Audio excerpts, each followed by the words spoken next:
नमस्कार। अच्छा, कभी सोचा है कि दया का एक छोटा सा काम कैसे एक बहुत बड़े एक असाधारण चमत्कार में बदल सकता है। आज हम बाल कृष्णा और एक फल बेचने वाली की एक ऐसी ही प्यारी सी कहानी में गोता लगाएंगे।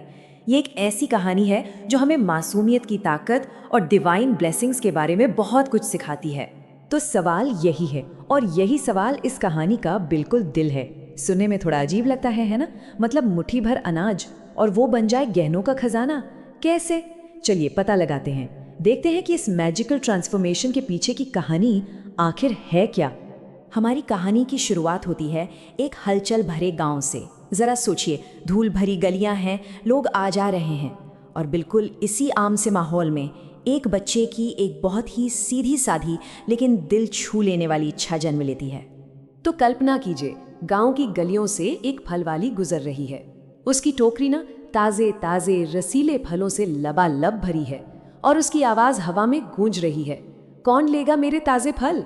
ये एक बहुत ही सिंपल सी पुकार थी, लेकिन यही वो आवाज थी जो एक असाधारण घटना को जन्म देने वाली थी। और पता है ये आवाज किसके कानों तक पहुंचती है? हमारे छोटे से हीरो बाल कृष्ण के। उनकी नजरें सीधा उस फलों से भरी टोकरी पर जाती हैं, और बस आंखों में एक चमक सी आ जाती है। मन में बस एक ही इच्छा, एक ही ख्याल आता है कि काश ये रसीले फल खाने को मिल जाएं। कितनी सीधी, कितनी मासूम सी ख्वाहिश है ना एक बच्चे। तो कृष्ण की मन में इच्छा तो जाग गई, लेकिन सवाल यह है कि एक बच्चा अपनी इस इच्छा को पूरा करेगा कैसे? यहीं पर कहानी एक बहुत इंटरेस्टिंग मोड़ लेती है, जहां सब कुछ बस मुट्ठी भर अनाज पर टिक जाता है। उन फलों को पाने की लगन में कृष्ण फौरन घर के अंदर भागते हैं। उनके नन्हे से दिमाग में ये बात बिल्कुल साफ थी कि अगर कुछ चाहिए तो बदले में कुछ देना तो पड़ेगा। ये एक बच्चे की समझ थी जो उसके मासूम दिल के साथ मिलकर इस लम्हे को और भी खास बना देती है। देखिए, हमें ये समझना होगा कि उस जमाने में आज की तरह रुपए पैसे नहीं चलते थे। लोग एक चीज के बदले दूसरी चीज लेते देते थे।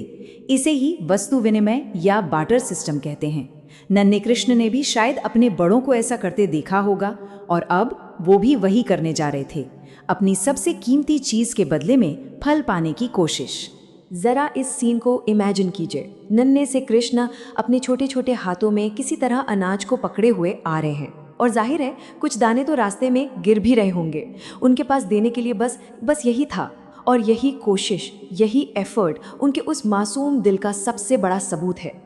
अब हम कहानी के उस हिस्से में आ गए हैं जहां सौदा चीज़ों का नहीं बल्कि दिलों का होता है।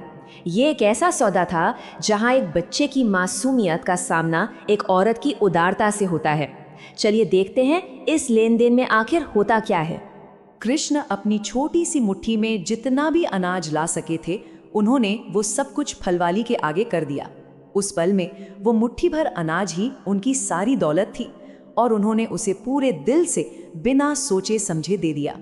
फल बेचने वाली उस बच्ची की आंखों में देखती है और उसकी मासूमियत पर पिघल जाती है। वो उन अनाज के दानों की कीमत नहीं देखती, उसे तो बस उस नन्हे बच्चे का सच्चा और साफ दिल दिखाई देता है, और वो उस कीमती तोहफे को बड़ी खुशी से अपना लेती है। तो देखिए, ये कोई बिजनेस डील नहीं थी, बिल्कुल नहीं। एक तरफ थे कृष्ण के वो नन्हे हाथ जिनमें बस थोड़ा सा अनाज था, और दूसरी तरफ थी उस फल वाली की दरिया दिली, जिसने प्यार से कृष्ण के हाथों को मीठे मीठे फलों से भर दिया। ये तो सच कहें तो दिलों का एक बहुत ही खूबसूरत सौदा था। लेकिन रुकिए, कहानी अभी खत्म नहीं हुई है, क्योंकि जब कोई सच्चे दिल से कुछ देता है ना, तो कुदरत उसे कई गुना करके लौटाती है।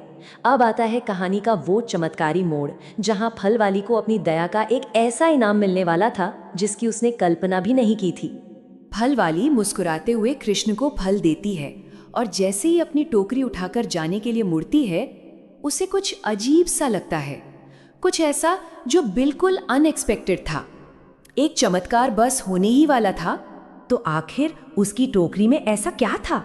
उसने ऐसा क्या देखा कि उसकी आंखें हैरानी से खुली की खुली रह गईं? जहां कुछ पल पहले तक फल रखे थे, वहां अब बेशकीमती हीरे जवाहरात सूरज की रोशनी में चमक रहे थे। उसकी वो मामूली सी टोकरी एक शाही खजाने में बदल गई थी। कृष्ण की मुट्ठी भर अनाज एक जादुई आशीर्वाद बन चुका था। तो इस कहानी का असली खजाना क्या था? क्या वो कीमती गहने थे या फिर इस घटना के पीछे कोई और गहरा मतलब छिपा है? चलिए इस कहानी की असली सीख को समझते हैं। फल वाली ने पलटकर कृष्ण को देखा और उसे समझते देर नहीं लगी कि ये कोई आम बच्चा नहीं है। उसे एहसास हो गया कि उसकी दया के एक छोटे से निस्वार्थ काम ने उसे एक बहुत बड़ा, एक दिव्य आशीर्वाद दिलाया है। तो ये कहानी हमें कुछ बहुत ज़रूरी बातें सिखाती है। पहली, कि मासूमियत में बहुत ताकत होती है, इतनी कि वो डिवाइन ब्लेसिंग्स को भी अपनी ओर खींच सकती है। दूसरी, कि सच्ची उदारता का फल हमेशा मिलता है, भले ही किसी और रूप में मिले। और सबसे बड़ी बात, कि दया का एक छोटा सा काम भी चमत्कार कर सकता है। और आखिर में ये कहानी हमें एक सवाल के साथ छोड़ जाती है कि आज की इस इतनी बिजी, इतनी भाग दौड़ वाली दुनिया में हमारे दया के छोटे छोटे काम वो कौन से छिपे हुए खजाने हमारे लिए खोल सकते हैं? शायद असली खजाना तो हमारे आसपास ही है, हर जगह। बस उसे देखने के लिए एक मासूम दिल चाहिए।